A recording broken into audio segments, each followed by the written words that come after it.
Hey y'all, and welcome to Crown Television, where we're all about our crowns and never about them clowns. I'm your host, Terry J, and tonight we're going to be discussing One More Chance of Love, The Reunion, Part 2. Anyway, I'm going to get right into it. The video today is going to be kind of short. I feel like this part of the reunion was more like a filler part. It had a couple of little, good areas in it, but for the most part, I feel like it was just, getting us prepared and revving us up for part 3 when the second half of the cast comes. Anyway, but they start the episode off with Cheeks and Grandmama still going back and forth about Grandmama calling Cheeks a bitch, and Cheeks is highly upset. She's riled up at Grandmama. Jocelyn then instructs Cheeks to sit beside her, I guess to try to calm her down. She tells her to sit up, calm down. And then she asks Cheeks a very important question, a question I've been wanting to know too. She asks, why didn't you turn up on any of these younger ladies the way you're turning up on, this old ass lady? Like, why does she get so much energy and time? The oldest lady, the little old white lady in the bunch, why her? And she said, because none of the other ladies have called her out of her name or disrespected her. Then she revealed that she was on the piano shaking her ass because Grandmama asked her to show her how to twerk and shake her ass and move her cheeks. And I guess when Grandmama saw, her tutorial, she got a little jealous, like, I could never do that. And so, then now she's a bitch. Mangina was even trying to calm Cheeks down. He was like, I understand the shit she is doing is really wrong. She is starting stuff and playing like a little helpless elderly woman, but she is elderly and you don't look, gangster up here yelling at her this way. But Cheeks wasn't hearing it. She just kept blowing up. Mangina, Chance, Jocelyn, no one could calm her down.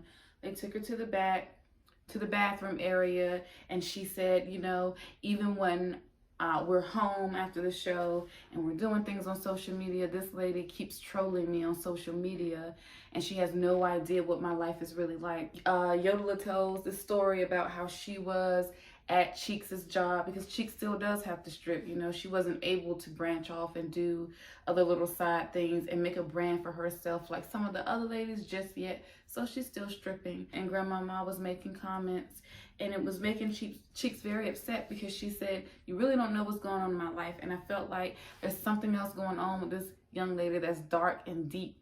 And maybe the comments that Grandmama are making on her social media isn't helping whatever that situation is. She's a young girl, and I just hope whatever it is, that she can work it out. And so then they Games get riled up and says, I was on the piano with her, and so I don't understand why this old lady, blah blah. Anyway, Games seemed to have a lot to say about a lot of stuff. I noticed a lot of people who had their ass thrown off, early want, to keep talking so they can get some kind of camera time, because maybe some of the other ladies did shine more than they did, and Games seemed to give me that. And then they all admit and they all get on Grandmama about being on social media and trolling. And Jocelyn asked her, she said, Grandmama, are you on social media? Are you trolling the girls? Are you picking on the girls? And Grandmama admitted it, and it's revealed that she is up there trolling, and that maybe there may be a reason for Cheeks' anger, even though she shouldn't be trying to run up on that old lady. Like, she has a reason to be mad. And then Grandmama admits she's wrong, and she wants to hug and make up. She wants to hug Cheeks. She wants all this to be over with. Cheeks comes out, and then Grandmama starts apologizing, and she says, I didn't mean to hurt you, or something like this. I never meant to hurt you. And they hug, and they make up, and then they can move on to the next thing. And it was a beautiful thing to me to see them hug and make up, because honestly, nobody was entertained at all watching Cheeks run up and across the stage yelling at this old lady. Like, it was just something that, we could do without.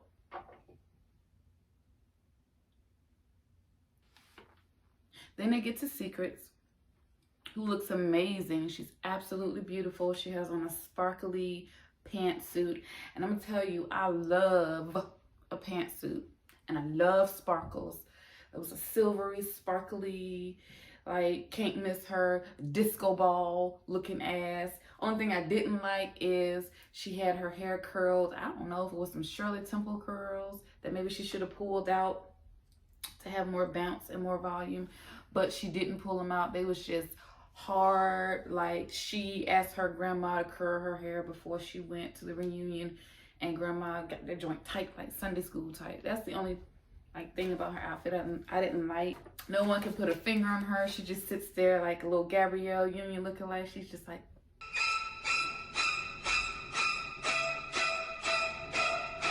just really weird. Chances like she just was around the house like a little mouse, just like a psycho. Like, yeah. They start asking her, is everything on your body real? Is your ass real? You know, your hair real? Is everything real? She said, yes, everything is on me is real. And they said, well, stand up and show us your ass, because we don't believe your ass is real. And she does, and she turns around, and everybody, you know, is, you know, looking at the goods and observing the goods, and the girls in the audience, it's like, oh yeah, you had work done, but you look good, you look good. They was hating, you know, because this brown skin, chocolate, beautiful thing was really getting a chance, and she wasn't even trying hard. Not even as hard as they was trying. She just did, and somehow he was intrigued. She said her ass is real. I don't believe her, but it's a secret. She says, why didn't you, Jocelyn asked her, why didn't you fight harder for Chance? And she said it was just too much competition, too many people in the house doing too many crazy things, and Jocelyn calls her weak, I guess, because she didn't go up there and fight for Chance. I mean, girl, I just have to be weak at that point. Anyway, then we go to One Kinda, and Jocelyn starts off the same way she wants to start off all the time. She asks, oh, how do you feel about the fact that Chance said you had shitty breath? It just seemed like to me at that point that Jocelyn was trying to play the girls a lot. Jocelyn insists that Chance had to go and wash his lips after he kissed One Kinda because it just smelled so bad. And she went to Bt2 and she asked why was her breath stinky, and did she have a problem with Shira? And Bt2 said that she wasn't feeling Shira because Shira was rocking the passion twist, and she didn't feel like Shira even knew what that was about or why she was rocking an African American hairstyle. And then Shira just lets us know that her friend does hair. Her friend asked her to wear the style, and she was trying to promote a black business. So anyway, and then Jocelyn reminds Bt2, well, Chance didn't like your hair either. And Chance said that Bt2 forgot to bring her hairbrush and her toothbrush. And at this point, I just was starting to get a little aggravated, because I felt like all the questions that Jocelyn was asking the ladies was taking digs at their personal hygiene or their looks or things they could not control. And I just felt like from one woman to other women, she could have came up with some better fucking questions. She was being very rude and ignorant. I don't expect any more from Chance before another woman to get up there, and that's all you have to talk about these ladies about is how they smell or how they look, instead of asking them things about themselves or their background, which is very unbecoming. She has no real questions for the girls. But what she should have been doing was asking Chance why there was no dates, no lie detector tests, no cast trip except to the ranch to clean up a bunch of shit. Like, there was nothing. I'm just needing better from everybody at this point. They get back to Plastica. Here we go again, talking about how a woman looks. And they say, well, what on you is real and what's fake? And Plastica reveals that everything on her is fake except her nose. She's a lying bitch, but she can tell him whatever she wants to tell him at this point, because she spent her money to have whatever she wanted to look how she wanted it to look. Damn. And then here goes Chance again. Said, well, you didn't get your nose done, but you should have. You should have got that done too, you know, because Chance is upset at Plastica and Karen because Micah reveals that once they got eliminated, they took their whole asses up to his bedroom and told him, well, you the brother we wanted anyway. Like, we could have an attraction to you. And the more they talked about an attraction to Micah, the more Chance was getting upset. You could tell he was a little jealous, because Micah's a laid back one. He don't even say much, but somehow the bitches, you know, want him. Just like, you know, rest in peace, but when Real was here, it was kind of the same situation. Chance did too much of this, and it turned the bitch off. Like, that's all you want to talk about is how I smell, how I look. Like, look at you and your one black hat. Then they show a clip of Karen almost saying all lives matter on the show. And they just had to make sure that, you know, she may have educated herself at this point. And they said, what matters? Does all life matters or does Black lives matter? Oh, come on, guys, you know, Black lives matter, you know. So, yeah, then the audio for some reason fucks up and it sounds like... But it ain't supposed to, you know, because it's Zeus and they got production and money. So, anyway, then it gets better. The audio comes back and... Justin starts asking Chance why he kept Mangina for so long. And then she finally asked a question, a real host question, and she said, which lady do you feel like was really here for you? And his answer was One Kinda. He felt like of all the ladies, that One Kinda was probably the best fit for him. And she was like, well, you didn't seem to like me. You just seemed to like all the people that were causing the most trouble. You didn't like the quiet ones. So then, you know, enough of that boredom. Here we go, a trailer and 2 shows later, and we still got the same ensemble on the stage, you know, out with the old, in with the new. Let's just get this shit over. So they bring the second half of ladies on the stage, and the second half of the ladies, Mangina, again, Yodeler, Cheeks, Yummy, Roly Poly Snack Meals, Honey, Special K, Shira, and Believable. And Jocelyn's not on the stage, and they feel like it is important to reintroduce her and have her walk back out again.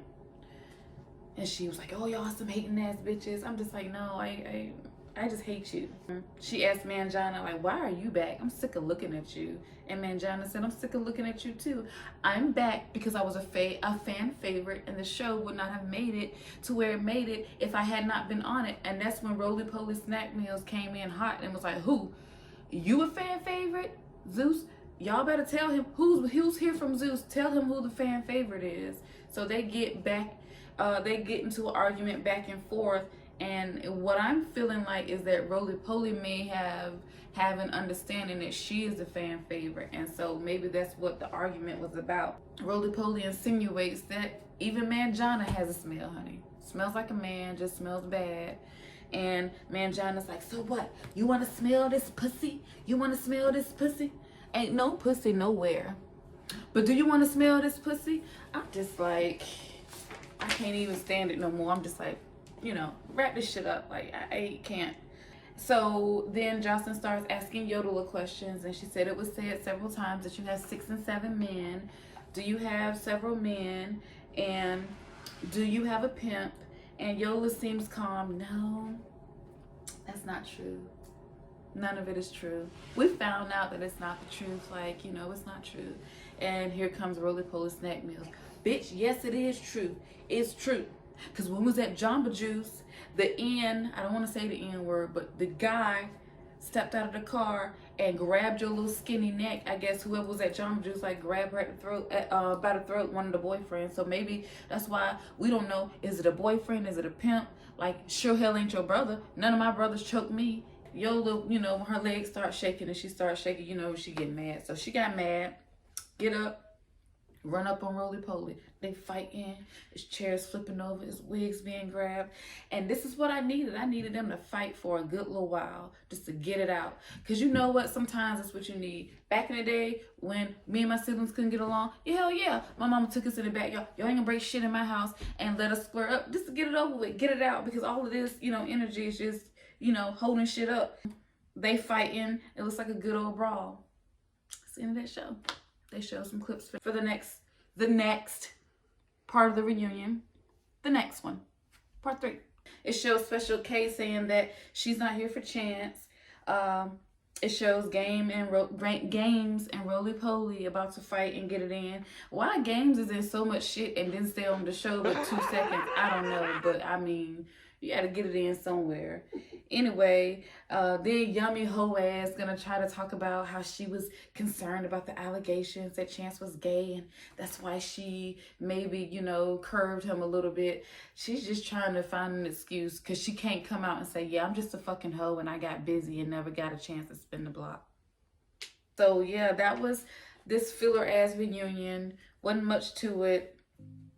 How many parts y'all think it's gonna be? I think it's gonna be 4. They got 2 parts out of the boring ladies, and now the ladies with all the shit going on just got there. So of course that's gonna be 2 more parts. And do you think it's going to be a season 2? Anyway, put your answers down in my little comment section. Please like, subscribe, comment on the fuckery of the One More Chance at Love reunion part 2. This is Crown Television. I am your host, Carrie J. We're all about our crowns and never about them clowns. Until next time, see y'all later.